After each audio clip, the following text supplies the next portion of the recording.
What's up, everybody? Welcome back to another episode of the Multiverse of Fandom podcast with Pete and Dimo. What's up, everybody? Welcome back. It's been a long break. We did not expect to take that long of a break, but circumstances do arise, and but we're back, and we got a lot to talk about. We do have a lot to talk about. So, new year, we got Book of Boba Fett to lead everything off, and what a start to this series it's been. Fantastic. This is some of the best Star Wars I've ever seen in my entire life. This is what we needed as Star Wars fans when they made the new series, the new 3 movies. I think this is what we were expecting. I think this is what we really wanted, but we never got. This is accurate storytelling. This is an effective use of a very high budget. Yep. And they're building the world the right way. They're not angling everything for a marketing look to sell more products and Star Wars definitely. Toys. You're building the world, and it's all the fan service everybody's ever wanted. And also, another thing too that they're just doing is that it's not just kind of jumping into where Boba Fett is now. It's talking about his past as well. Talking about his past and what happened after he escaped the Sarlacc pit. And that, I did not, honestly, I was kind of assuming that it would just kind of go into everything that, he's going through now, becoming the, what was it called? His position or whatever. The daimyo. Yeah, the new daimyo, local crime lord. Yeah, the local crime lord. So to me, that setup is, I feel, so important, because now we even see where he gets that staff from Mandalorian season 2 when he starts destroying those stormtroopers. Yeah, so now everything's getting connected. It's coming full circle, and that's something that they've done so well with these series. It's interesting because it's kind of like a bridge, because the present day of Boba Fett takes place, I believe, about 9 years after the Battle of Yavin. So that's right after Mandalorian season 2 ends. Yeah. So you're getting this continuation of Mandalorian, and then you're getting this sort of prequel to Boba Fett's episode. Exactly. Right? And what I think will be really cool is when we get Mandalorian season 3, that hopefully will be lead right after Book of Boba Fett. So now it's almost like you said, we've got this is the continuation we wanted after episode 6. Episode 6, yeah. And you can kind of completely disregard the new trilogy if you really wanted to. It's at this point, to me, it's this is the line. Yeah. Right? This over here, it kind of breaks off, and that's where the new trilogy is. And if people like that new trilogy, good for you. I'm glad you enjoyed it, but it's not what that story. None of those stories really just hooked anybody. They weren't what anybody really wanted. At best, what that was, especially the first movie, was just a regurgitation, as my cousin used to say, of the original trilogy. You're basically taking the themes. I was definitely on the boat of being a little bit blinded by the kind of that light of Star Wars again. Oh my God, we're gonna get this Star Wars trilogy. I was weeks. Yeah, I get it's a little bit copy and paste, but it was still a really good. I was all in on The Force Awakens. I was all in, and then what was the next one? The Last Jedi. Last Jedi. They lost me on The Last Jedi. That's where it kind of lost it for me, and then kind of especially after watching The Rise of Skywalker, is where they all just kind of derailed for me.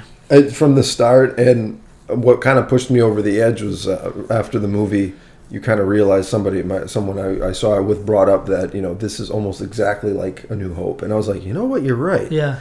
And that, not only that, but the antagonist, what's his name? I don't even remember his name. Ben Solo. No, Kylo Ren. Kylo Ren. Yeah. The first time I saw that marketing poster or whatever with his character with the lightsaber, the stupid lightsaber with the 2 ends, I was like, "Are you joking? This is supposed to? This is the menacing character you came up with after Darth Vader." It's a good idea, but it's if they wanted to do something like that, in my opinion, and like I said, people may disagree, and it might not be a popular opinion or whatever, but it's Rogue One was a huge success. Everyone loved Rogue One. Rogue One was great. Then, and that's still tied into the original trilogy. We got that little scene with Leia at the end, Vader coming in being like a badass Vader. And then this movie comes out and you get the kind of original 3 main actors to come back. You get Luke, you get Han, and you get Leia. Or Luke was at the very end, but still. You get them all to come back, and this is where I think that they kind of lose people, is that they are basically trying to say that they're continuing the Luke Skywalker saga. Which they kind of did, I guess. Which they kind of did, but they did it horribly. No, yeah. And none of that was good. Then they did it horribly, and the only thing that could have saved that was Mandalorian, the finale of Mandalorian, Season 2, which absolutely saved Luke. You can really, I mean, I don't know if they have any plans to bring Luke back in any future episode or show. Yeah. Not just Mandalorian, but... Maybe he could be in... I mean, he's active right now in Book of Boba Fett. You can kind of write off the other 3 movies. And continue to build the show universe. Because he takes Grogu in Season 2, at the end of Season 2. What happened to Grogu in those, years... that he's not with Luke, and he's like, Luke is still the last Jedi. One of my favorite Star Wars games, I would say maybe number 1 or number 2 is Jedi Academy, which came out quite a while ago. It's like PC early, like 2000s. Yeah. Great multiplayer game. So the campaign was good too. And basically it was about, you're in the backdrop of Luke teaching at the Jedi Temple. And all the disciples, so he's like middle-aged. He's not as old as he is. And the stories that they told for that campaign, and I think you could probably get a few seasons of that and tell that kind of story where he's a teacher at the temple, and you go through all the different trials and tribulations. That'd be really cool. Or, you know what else they could do? Because Rogue One was a solo, like a kind of one-shot movie that did really well. They could do like a Knights of Ren movie. They could do like even like a Darth Maul movie, which they kind of, in a way, I guess, tease Darth Maul's return in Solo. I've been waiting for a Darth Bane movie. Why don't we have a Darth Vader movie, origin, like a full on movie of Darth Vader being because obviously he is a terrifying, menacing character in the galaxy. And everyone is scared of Vader. Why isn't Vader have his own movie where we can see why everyone's so scared of him, why he's so powerful? I mean, that would make so much money. I bet they could do if you give it to the right people, a Force Awakens movie or something like that. But they're kind of doing that right now with Obi-Wan. So I'm thinking that Obi-Wan series bleeds into a Darth Vader thing. Mm-hmm. Where they do one season of Obi-Wan, and then the follow-on is a Darth Vader thing. Darth Vader one. You know what I mean? Where the focus is more on Vader and less on... That would be great. That would be amazing. I feel like that is kind of what they need to be focusing on. Like so far, they're just killing it with, especially the Mandalorians. Their presence isn't really felt in the movies as much. They're shown, but like Boba in the original trilogy was 10 minutes. Very brief. And he still had a huge fan base to now get this series, especially after The Mandalorian. I think Lucas really capitalized on that when he built the mythos behind the Jango Fett. Yeah. And probably one of the few, I wouldn't say too few, it's one of the rare good parts of Attack of the Clones, where you got that scene with Mace Windu, and there was a fan theory that Mace Windu was going to return. Because the theory is that when he got electrocuted, he fell off. He was missing his hands, but he somehow, I don't know. Yeah. He escaped. Made it. Well, it's possible because according to the new trilogy, Palpatine did not die going down that huge chute. So, whatever. I mean, I just hope they continue. Can we bring him back? It's going to be really stupid. Let's do it. Yeah, literally. Let's just bring him back. Make a ton of money.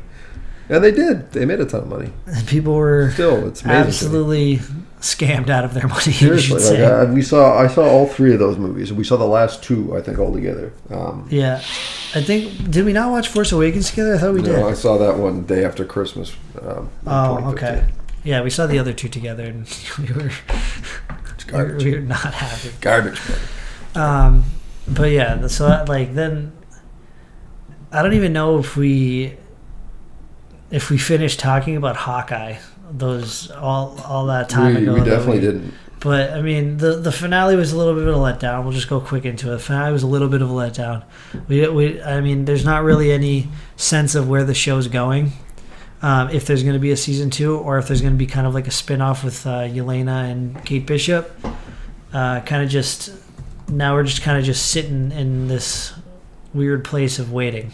Yeah, it was kind of an abrupt sort of ending. You had all that like suspense and everything, and it was very cool leading up to the finale of the show. Yeah, it was very cool. I mean, it had the potential, and it's almost like they were going along really greatly, and then they just, I don't know what happened, just like veered off to the right. Yeah, it definitely felt like that, and I don't know. It was. I still think, honestly, that might be the best Marvel show. I'd probably say so too. Yeah, that might be number one for me. Like Loki's very close, obviously, because my order now would be Hawkeye, Loki, WandaVision, and Falcon and Winter Soldier. But yeah, I don't know. It felt like a little, but also I feel like the hype around it was built up so much. Because we just watched Spider-Man. At the end of the Spider-Man movie, he's jumping down out of his new apartment, and he's at the where's the tree? Was it at Rockefeller Center? The big tree that they knocked down in the finale of Hawkeye. And he's obviously it's Christmas time because he's swinging through the snow and everything. So I think there was people like expecting maybe like you get a Spider-Man cameo in Hawkeye, which could have been interesting, but like I just feel like the hype around it was built so high that when it was just like a like a regular like pretty good finale, like it was just people were like, "No, this was bad." I mean, I did not like it. I was kind of expecting a little bit more from it. Yeah, with all the build up, but it wasn't. It's great. I think I would. I hope there's more. I would rank it as probably the number one show they have right now. I mean, I hope there's more of that show for sure. Probably. I said at least another season. At least another season. I don't know how far they're planning to take because these are big budget. It's big money. They are. That's probably why they couldn't get Tom Holland for a cameo. It probably would have been over budget. Probably, honestly.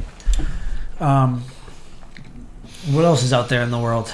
Out there in the world right now. I know what you want. Talk about what you want to say. The John Wick. No. The petition. Oh yeah. So stupid petition. I don't know how this happened. Someone had the great idea to start a petition to save the live-action Cowboy Bebop show. It's probably John Cho. No, I'd just like to say for the record, while I'm not a fan of the show, I respect the creators because obviously they put their time in it, and nowadays we have to be kind to everybody. You're supposed to be. So we're going to say that. But for the most part, I don't like this because they almost have 150,000 petitions, and most of them, if you read the comments, they just want them to finish the series. They said, let them start it, let them finish it, which I don't agree with. I mean, listen, we've talked about it, and our rating for the season 1 was not horrible. It wasn't a dumpster fire, but we gave it like a 7 out of 10, or maybe just below a 7, like a 6.7 maybe, a 6, or maybe whatever around there, 6 to 7. So we weren't like too harsh on it. We said that like cinematically it looked amazing. Well, it looks like great. The shots looked great. Like the space scenes looked incredible. Some of the stories were actually like okay. It was just like the main story. Yeah, no, there was a lot. There was a lot wrong with the character's ethos. A lot of the character background was changed. Yeah, the music was great. Obviously, there was a lot of the show that was good, but there was like things that were too big that could not be like looked past. The bad outweighed the very minimal good. good. Very minimal good that we got. Yeah. At least that I enjoyed, anyways. Yeah. But it's got 132,000 signatures. Is that like a lot? Like how many signatures? It says here they want to get to 150,000. Okay. No, there's no money behind this. It's not a Kickstarter. It's not like a Kickstarter. I don't know what they can do with it, but I'm not signing it. So that's my personal decision. Good. And you don't have to, so who cares? But yeah, and staying in that live action realm,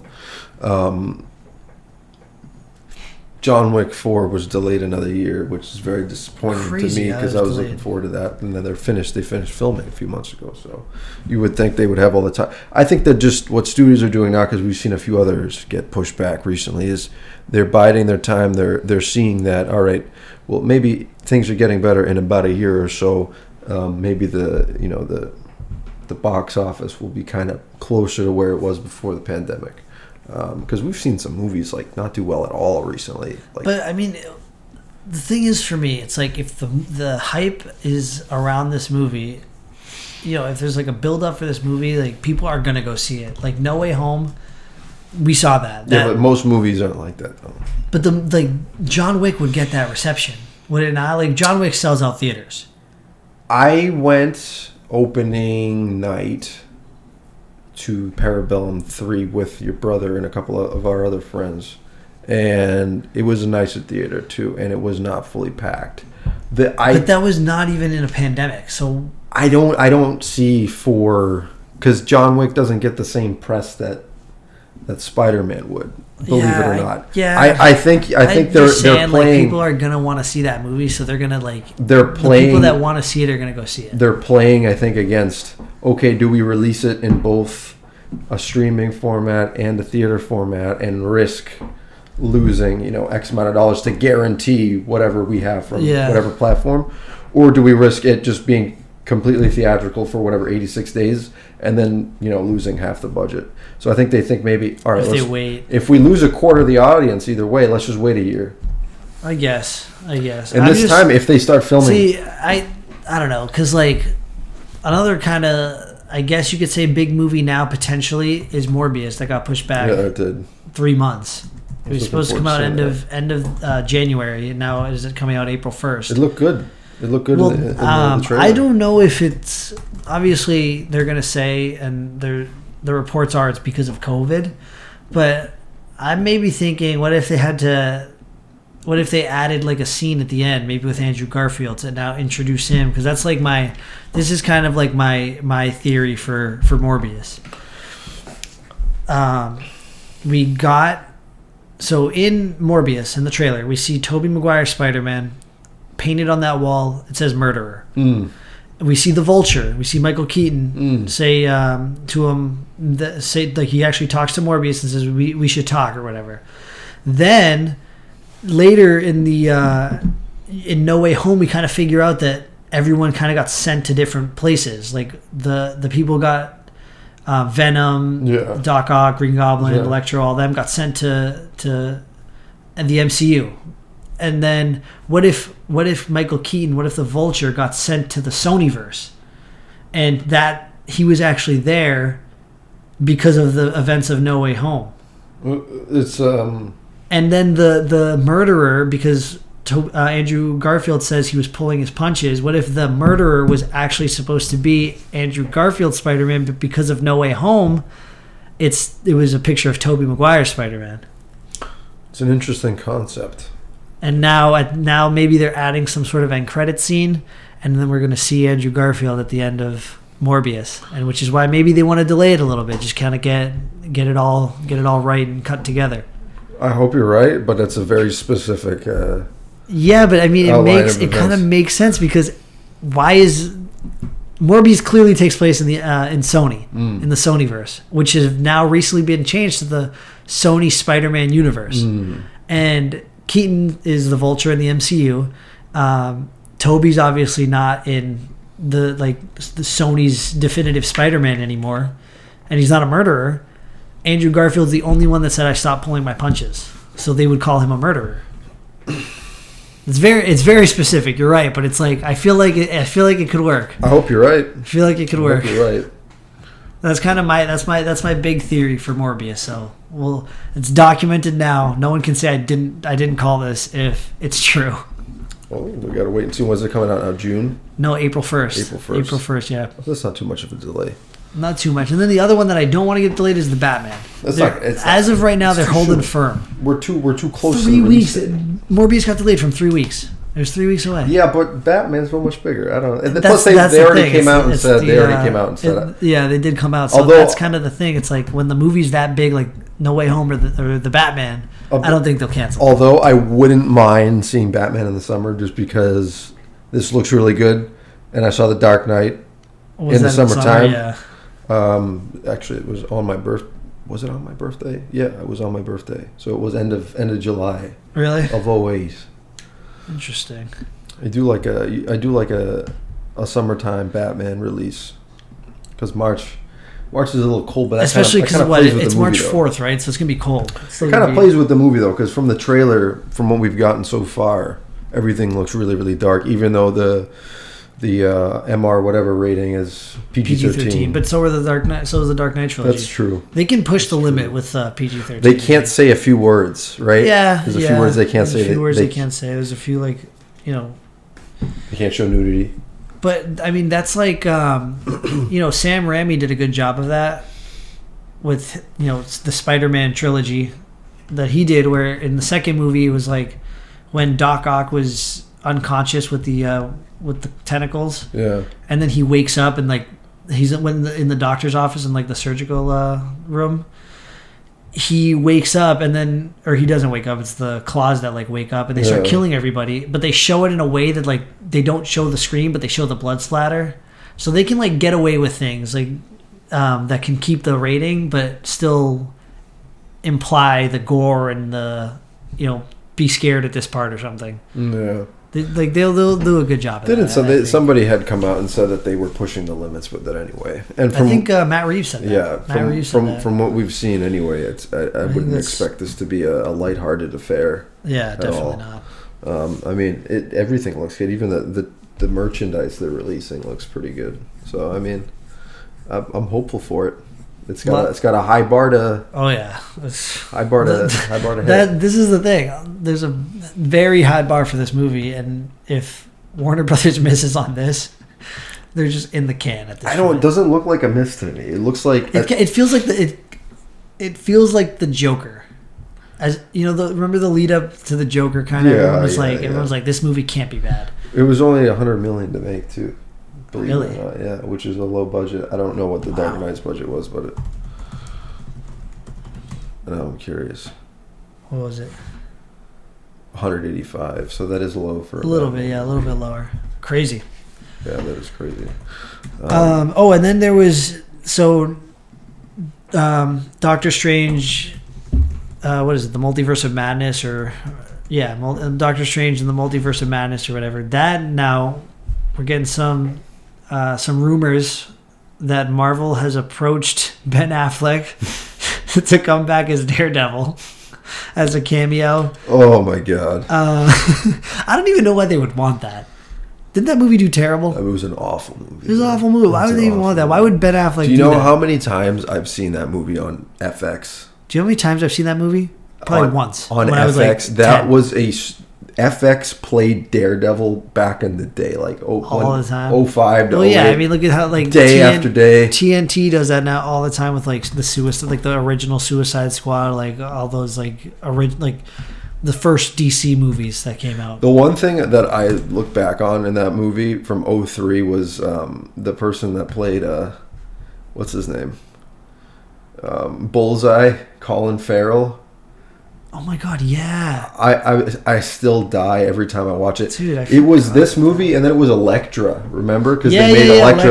Elektra was actually better than Daredevil from whatever. But it was like so cringy still. Yeah, it was very cringy. The combat was really cringy. I remember Elektra way more than I remember Daredevil. I want to rewatch it just for the cringe factor. Just like the dude's costume, like he doesn't look like a Daredevil.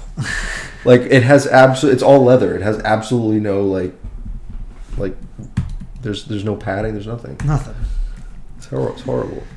Well, at least we have the actual Daredevil in the MCU now, so yeah, we have that to look forward to. Well, speaking of suits, now that you brought up the Daredevil suit, we can transition nicely into the Batgirl movie that's going exclusively to HBO Max. When is it coming out? I think maybe fall of 2022. Straight to HBO Max. Huh? Straight to HBO Max. Because remember they said they're going to do 2 exclusives for HBO Max every year. I hope that doesn't mean the budget's going to be like. It's lower. It's definitely lower.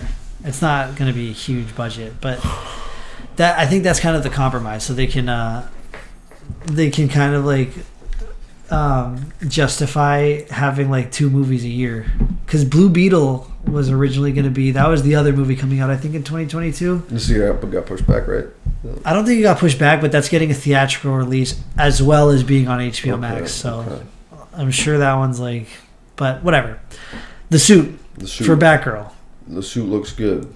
I love it. I mean, it's could be better, but it's very comic accurate, which is very, like, I think very important and very good for this Batgirl Year One suit. Yeah, I love it. Now that you mentioned the budget, maybe they don't. Maybe this is the final suit. Could be. I mean, a lot of suits, because like a lot of people are saying, are they filming it right now? I think they're filming it. Yeah, so it's got to be the suit. Well, no, I'm not saying it's gonna. I'm saying like. You're talking about like After Effects and all that stuff? No. I'm saying like in the actual movie, like she may have made this suit on her own, and then she kind of like meets up with Keaton, his Batman, and then he makes her a new suit. I see. Like, you know how like every movie, a superhero, like they have their first suit, and then they get an upgrade by the end of the movie. Yeah. I think that might happen. I think we might get like a upgraded suit, more like a tactical suit or whatever by the end of the movie. But in terms of accuracy, I think they nailed it. They have like everything, even the collar where the buttons are around the neck are like exactly how it is in the comic. The cowl even looks the same. The cowl looks like it's a little bit more like there's some sort of like design on the cowl or whatever, like, but it still looks sick. The cape's really good. I think it looks amazing for what, so far what they have. I think it looks really good. That's awesome. I will watch this. Especially if it's on HBO Max, why the hell not? Exactly, right? A movie in my house. Perfect. On your nice TV. My nice TV. I'm excited, though, because there's, this, I was like blowing up your phone when we figured this out. The rumor of Dick Grayson being in the film. And that's like big because it's confirming that they're really rebooting the DCEU after what Snyder's done. Because in Snyder's vision, Dick Grayson's dead. There's no Nightwing. He never became Nightwing because he died as Robin, which never happens. Which is probably the one massive thing I did not like that Snyder did, because why would you kill Nightwing? But there's a newspaper clipping of saying the Court of Owls is the headline. Yes. And then in the top corner it talks about how Circus Boy says how he was tried to be recruited by the court or something. So clearly Grayson's in it. Then we're getting rumors of who is going to play Dick Grayson, which is, I think, a popular fan casting, is Dylan O'Brien from the Maze Runner series, all that. And I'll be honest, I have no idea who that is. Look him up. Look it up. Look up Dylan O'Brien Nightwing. And tell me you don't see it. Yeah, no, I don't know who the kid is. Like, I don't know. I've never seen anything he's been in. Oh, but you know who I'm talking about. Yeah, no, he could gotta put some weight. Definitely on him, put some size on, but he's got the frame for it. Yeah, I think. Yeah, he looks like he can do it. I definitely think that would be an insane casting. If I don't know if they went for it. I don't know who else you would pick. There was originally that other guy who I had never seen before. But he's apparently playing Jason Bard. No, I mean, like, Gotham cop. I don't know other actor like jumps out to me. Like, that's what I'm saying. Like, I don't know. I don't know. It's either you have to go. In my opinion, you either have to go somebody completely different and completely like new to like how Leslie Grace was. Yeah. She's like very new to the. Like, I think this is her first big role. I don't even think she's been in anything else other than a couple musicals. So. You need to either go in that direction where it's just somebody completely new and somebody completely new to acting or the industry, or you need to go with somebody that actually is very like looks like a big name that can look like the character even, which they have both of that in Dylan O'Brien. Yeah. So it's interesting. I'm very excited. Apparently, it's going to happen in the next couple days where we're going to get a casting for him. And as of yesterday, which was Friday, January 14th, as of yesterday, Leslie Grace started following Dylan O'Brien on Twitter. Wow. Coincidence? You tell me. Wow. Big news. It is. Yeah. I mean, hey, I'll take it. That's awesome. Yeah. Did you watch Peacemaker? No. You should watch it. It's fantastic. I've not seen Peacemaker. It's fantastic. Is it really? this is like a big take, like a big, you know, I think it's better than all the Marvel shows. In 3 episodes, it is hilarious when it needs to be. It's got that stupid humor. It's literally like the perfect James Gunn story, like the James Gunn kind of like. Right. It's very good. I'll give it a look. If you can watch it, I think you should watch it. The first 3 episodes were absolutely amazing. I'll give it a look. See, how long are the episodes? I think they're like 45 minutes. All right. That's not too bad. I'll watch one tomorrow. Yeah, it's not too bad. Report back next week. Are they releasing 3 at a time or 1 at a time? That's just the opening. The opening was just 3. Gotcha. That's awesome. Yeah, it was really good. That's great. I have not.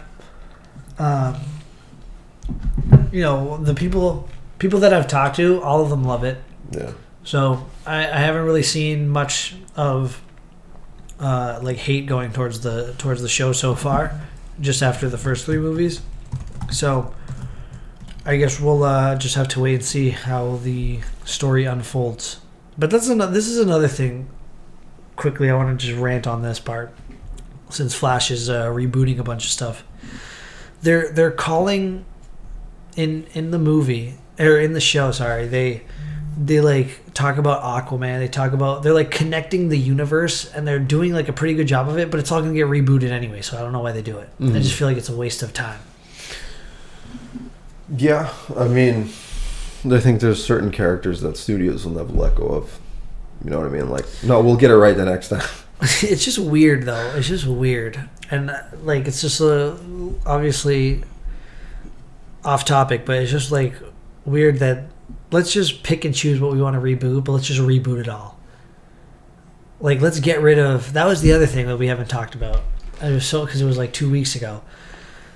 The leaks from the Flash movie, that at the end of the movie, it's going to be... Michael Keaton is going to be like the Batman of the DCEU. Is he 70 or he's almost 70?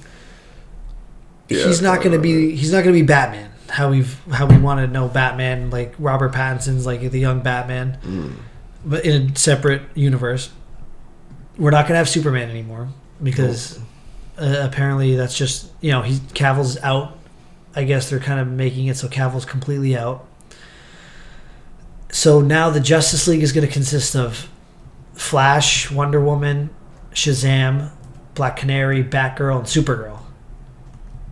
You tell me if Marvel would drop their biggest characters to make an Avengers movie. Are they doing that? No. Like, tell me the logic behind that. Like, I don't care.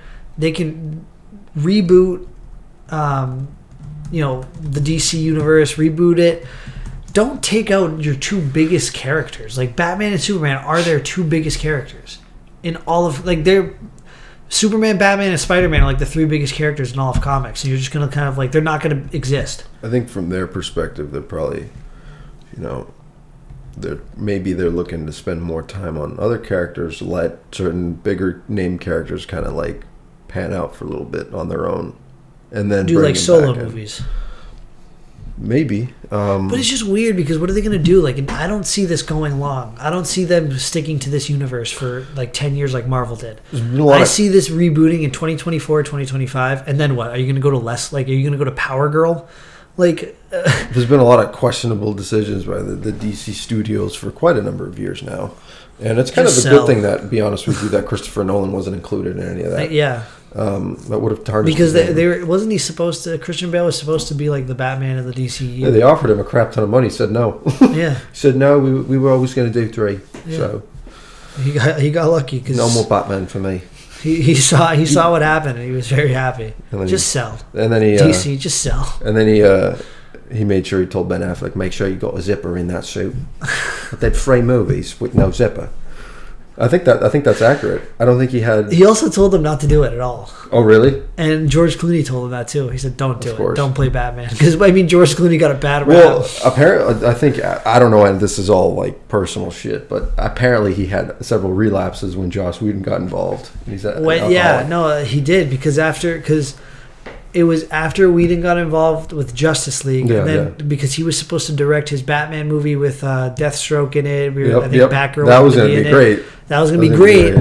And he didn't do it because then the studio and I think even Whedon were involved. I mean, I don't know about the Whedon part, but the studio for sure was like trying to take creative control away from him. And that's when he was like bad and had to relapse. Like he relapsed bad in that time. He's been very open about it. I don't know that he's like taking a stand like Fisher's, but he's definitely been very open about how all of them have like piss poor, even Gal no Gadot. professionalism. Gal Gadot has said it. Jason Momoa has said it. The only person that hasn't really been outspoken at all is Cavill. Yeah, I think he's kind of impartial. He seems like he's very impartial. He's just like, I don't give a shit. He's like, I'm filming The Witcher. I'm making money. Which of us? Yeah. Did you finish The Witcher? No. Very good. No, I just we never even talked about The Witcher. Just one episode. The first episode was really good. Your one episode. I downloaded the Witcher 3 game, and it to its credit, it's very old, 6 or 7 years old. It still holds up very well graphically, but there's like so much in their game. A lot of content. I'm just not interested. You don't have the attention span to do that. No, and then it's very RPG heavy. So if you don't like having like micro interactions with like 50 different people and like choosing the response, if you don't like that, you're not gonna like the game. But I can see why it got game. I think it got game. I think it did. It was like it's a lot of people's number one game. Like, they expanded it too. There's DLC, and for $10, I don't know if it's still $10, but I wish $10 bucks you get everything. The game of the month, yeah. You get everything. That's sick. But no, unfortunately, that was kicked to the curb for God of War, which I'm you're playing. And it was just released on the PC too at like epic graphic levels. So if you're going to play it, which I recommend you do, because Ragnarok is coming out in 2022. I might get it on the PC then. Highly anticipated game. I'm not finished with it because yet. Ragnarok is not going to be on PC. It's going to be on PS5. I heard them talking about it. I don't know if anybody made it. Well, if they do, it's going to be like a year later, probably. Yeah. So, because hopefully by then I have a PS5. But make no mistake, God of War on the PS5 looks amazing. Well, that's what I'm saying. Like, I don't have a PS5 right now, so I'd have to get it on the PC. It's a 2018 game. It's going to look even better on the PC. Yeah. It's going to look even better on the PC. Well, I mean, I was playing because I have the PS5, PS4 version of Miles Morales. Like, I can't, like, I told you I played that, but when I play it, my PlayStation, my PS4 is like going to take off. It's that loud. Dude, the PS4 is dying. I hate to see it. I'm not throwing my PS4 out, but like towards the end, like I have all my consoles, so I won't. It was laborious for me to play Madden on my PS4. Like when I say laborious, like switching from my lineup to managing the staff to actually getting to a game would take 5 minutes. Almost. Dude, literally clicking into Miles Morales. My PlayStation sounds like a helicopter. I know everybody has that problem, but no game has ever done that on my PS4 up until now. Like even right now, I still play like Rocket League. I play all these other games. None of them make that noise. Like Spider-Man, I was playing Spider-Man up until 2 weeks ago. Spider-Man. I was replaying it and it didn't make that noise. Miles Morales, for some reason, it makes the PlayStation go crazy. Yeah, so, certain games. I mean, definitely can't get God of War on the PlayStation until I get a PS5. I mean, to the PS4's credit, it lasted me 5 years. That was longer than my PS3, I believe. Didn't it? Dude, we got it in 2014. Oh, I got mine in 2015. You had yours. I remember a year before I did. I got mine Christmas. Oh, okay. 2015. I got it Christmas 20. And I remember that because the day after you and I went to GameStop and I got Battlefront and Rainbow Six because I didn't want. I think you got it a year after. I think it was 2014 when I got it. It came with the. Is that when it came out? Uncharted, yeah. 2014. It came with the Uncharted game. What is it? 7 years. Uncharted collection, and I didn't want to play that. 8 years, dude. 8 years. It's been going strong for 8 years. I think I had my PS3. I got it. Christmas of 7th grade. I had it 7th, 8th, 9th, 10th, 11th, 12th. Oh, no, my PS3 lasted me longer. Really? Yeah. I didn't have a PS3. I went to Xbox after the PS2. PS3 was the best. I love the PS3. Real ones, no. It's PS1, PS2, Xbox 360, PS4. I will say this, though. The PS3, I recently, a few months ago, tried to boot it back up. And, like, without even touching the controller, it was, like, going on its own. I couldn't boot a game up because it was moving around on its own. Like, it wouldn't let me get to the game. Really? I would scroll over and it'd go all the way back to this side. It wouldn't let me. That's funny. So, I mean, a lot of great games coming out, man. Elden Ring. I'm looking forward to that. That's coming out end of February. Big open world game. We got Ragnarok Door. Got a lot of games. A lot of Star Wars games coming out in the future. A bunch of Marvel games, DC games. Fallen Order 2 was, I believe, greenlit, so you're getting a continuation. That Oh, right. Fallen Order 2. It's got a sequel on the way. Yeah. I like the first game. A lot of people don't. Some people don't like it, but those people aren't very good at the game. That's just the way it is, man. It's a great game. It's a very short story, though. Very short story. Shorter than you haven't played it yet, though, Miles Morales. No, that's a short game. Really quick before we wrap up here, I just want to touch on one thing that's kind of near and dear to my heart, and it really sucks to see this, but Cartoon Network and Adult Swim viewers are down, unfortunately. It dropped 26%, Cartoon Network, in this past year. 26%. And the reason why I care, I don't watch Cartoon Network on a regular basis. I haven't for, like, I don't know how many years, during the day or at night. The only time I will go to Cartoon Network channel is for Toonami, which is every Saturday night at midnight, from midnight to 4 a.m. And they are airing Cowboy Bebop right now at the 3 to 4 a.m. slot. Oh. Yeah, I can't make it that late. Just watch on Netflix. They recently did a New Year's Day marathon, and I fell asleep at the start of it. No way. They're playing the series now, which is great, but they're also running out of shows to play. But that also dropped. Adult Swim dropped 25%, which means Toonami is also subject to that. But this is what upsets me is, like, you have these really niche environments where they can. This is how anime was broadcast for the longest time, and obviously now the internet's changed all that. But this one platform that's very near and dear to a lot of people's hearts is slowly dying again. And I really hate to see that. The guy running it in charge, Jason DeMarco, fantastic person. He's originally part of the original co-owner, co-creator. He's been doing a great job to get new shows in there. They're airing a new show tonight at 2 a.m. Again, I don't know that. Like some nights I'll stay up and I'll start it and I'll fall asleep around 12:31 just so they get the viewer. It's crazy that they start at midnight. Just so that it used to be Pete 9 p.m. when I was a kid or 7 p.m. and then you would watch till like 1. Yeah. But then Toonami died. I want to say when I was in middle school. It was very sad. I remember the last broadcast, and then they got it. They revived it when I was a sophomore, and I helped on Twitter. And when they revived it, I think the only slot they could get was midnight. Yeah. The network would give them, and it did really well since 2013. Yeah. I believe when it got revived, so it's been going strong. And even the Steve Bloom, the guy that voices Tom and the voices Sarah, his assistant on the show, they don't get paid. It's all, from what I understand, it's all pro bono. Wow. So like that's where they're at. Like they're not paying. I'm sure they're happy to do it for free. Yeah. But they're not paying people for this, you know. Wow. But and now it's going down again. Nobody knows right now. I mean, this was a report that went out a few weeks ago at the end of the year, and there's no talk of it going anywhere anytime soon. But you look at these numbers, and it's like what's things are moving to streaming. So I'd like to see them keep Toonami around in some regard. Well, I mean, that's kind of what's killing everything right now. Well, they had a Funimation channel on TV, and they got rid of that, from what I understand, because now Funimation has its own streaming thing. Oh yeah, you know what I mean? Unless there is still a Funimation TV channel.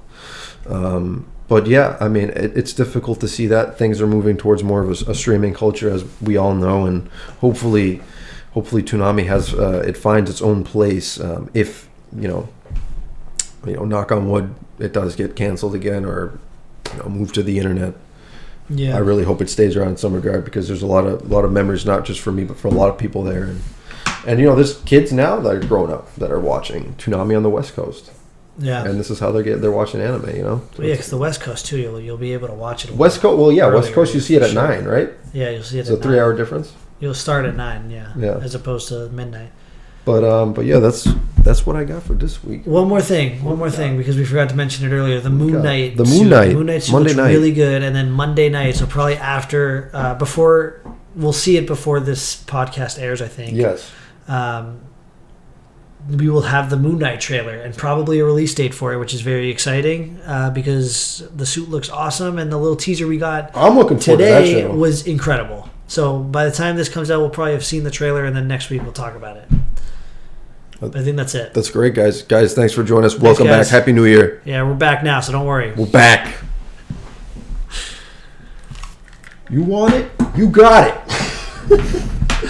Let's stay again. Let's go, Pats. Let's go.